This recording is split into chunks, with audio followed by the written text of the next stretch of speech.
Ang isda. Ayan. Ayan, lami kayo. Ayan.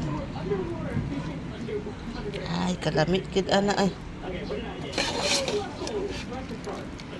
With talong. Tanggalin natin yung tanglad.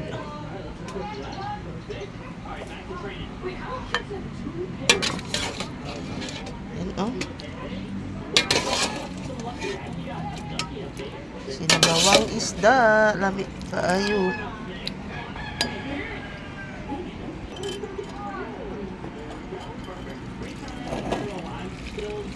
Ay, kita sa sabaw. Sabaw. Lami kayo. Sinulang isda. Ah, sinabawang isda yan. Yan may tanglad. Tanggalin natin.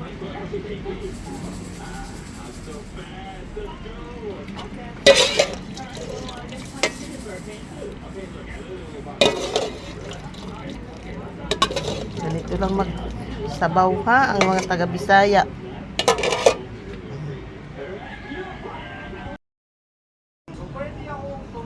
Hello guys, good morning. Samahan niyo ako guys. Magtula tayo ng isdang mayamaya. Mayamaya daw kini guys. Masarap daw ito surabawin. Yan, mayamayang itim. Ayan. Tawag dito ay mayamaya at saka yung ating isda na hindi ko alam pangalan yan hindi ko alam pangalan yan ito lang mayamaya daw pangalan ito. Tapos ayan, sabawan natin guys, simpleng sabaw lang dahil talong sa kabok na habilin kahapon, kaya sabawan natin, lagyan natin ng sangkaterbang malunggay, ganyan lang guys.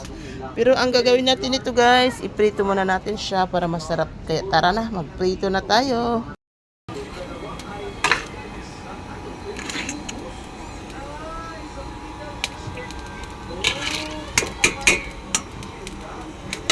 Sinula.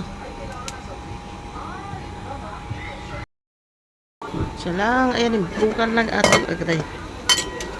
Bukal na siya guys. Lagyan natin siya ng paminta. Asin. Ganun lang kasimple, asin. Magic sarap. Aking mahiwagang tinola. Lagay natin yung isda guys. Masarap yung ganitong sinabawang isda na idaan sa prito. Prito ba siya? Ayan.